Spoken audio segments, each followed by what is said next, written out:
بسم اللہ الرحمن الرحیم۔ السلام علیکم۔ روزانہ اصلاحی ویڈیوز دیکھنے کے لیے ہمارے چینل کو سبسکرائب کریں۔ باپ کی مسلسل شکایت کی وجہ سے بیٹا اب اپنے باپ کے گھر میں رہنے کا متحمل نہیں ہو سکتا تھا۔ باپ نے کہا، بیٹا تم پنکھا بند کیے بغیر کمرے سے نکل گئے، جبکہ کمرے میں کوئی نہیں ہے، ٹی وی بھی آن ہے، اسے بند کر دو۔ قلم کو اس کی جگہ پر نہیں رکھا، وہ گر گیا۔ بیٹے کو پسند نہیں آیا کہ اس کا باپ ان معمولی باتوں کی شکایت کرے۔ اسے کل تک ان چیزوں کو برداشت کرنا پڑا کیونکہ وہ ان کے ساتھ ایک ہی گھر میں رہتا ہے۔ لیکن آج وہ کام کے سلسلے میں انٹرویو کے لیے جا رہا ہے تو اس نے اپنے آپ سے کہا، ایک بار جب مجھے نوکری مل جائے تو مجھے یہ شہر چھوڑ دینا چاہیے، میرے والد کی طرف سے کوئی خلل نہیں آئے گا۔ جب وہ ذاتی انٹرویو کے لیے روانہ ہونے والا تھا تو والد نے اسے مشورہ دیا، جو سوالات آپ سے پوچھے جانے ہیں ان کے جوابات بغیر کسی ہچکچاہٹ کے دینا۔ اگر آپ کو جواب معلوم نہ ہو تو بھی اعتماد کے ساتھ بولنا، اور وہ اسے انٹرویو میں شرکت کے لیے درکار رقم سے زیادہ دے دیتا ہے۔ بیٹا انٹرویو سینٹر پہنچا اور دیکھا کہ گیٹ پر کوئی سیکیورٹی گارڈ نہیں تھا، اگرچہ دروازہ کھلا تھا۔ اس نے دیکھا کہ کنڈی باہر چپکی ہوئی ہے اور اکثر دروازے سے داخل ہونے والے لوگوں سے ٹکراتی ہے۔ اس نے کنڈی کو اس کی معمول کی حالت میں واپس کیا، دروازہ بند کیا اور دفتر میں داخل ہوا۔ راستے کے دونوں طرف اسے خوبصورت پھولوں والے پودے نظر آئے، تاہم باغبان نے پانی کو پائپ سے باہر جانے دیا اور وہ کہیں نظر نہیں آیا۔ سڑک پر پانی بہہ رہا تھا، چنانچہ اس نے پائپ اٹھا کر پودوں میں سے ایک کے پاس رکھ دیا اور چلتا رہا۔ استقبالیہ پر کوئی نہیں تھا، البتہ ایک نوٹس تھا کہ انٹرویو پہلی منزل پر ہے۔ وہ آہستہ آہستہ سیڑھیاں چڑھتا چلا گیا۔ کل رات کی روشنی صبح کے 10 بجے بھی چمک رہی تھی۔ اسے اپنے والد کی نصیحت یاد آ گئی، تم لائٹس بند کیے بغیر کمرے سے کیوں چلے گئے؟ سوچا کہ اب بھی وہ آواز سن سکتا ہے۔ اگرچہ وہ اس یادداشت سے پریشان تھا، لیکن اس نے الیکٹرک سوئچ کو تلاش کیا اور لائٹ آف کر دی۔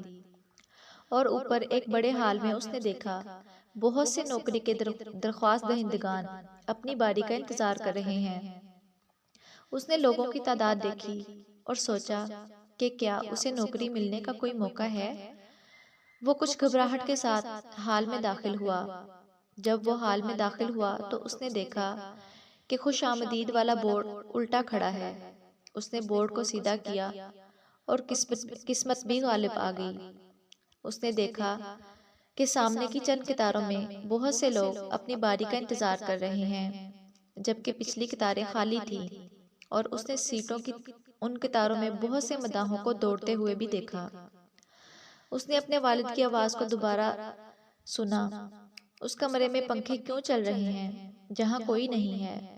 اس نے پنکھے بند کیے جن کی ضرورت نہیں تھی اور خالی کرسیوں میں سے ایک پر بیٹھ گیا۔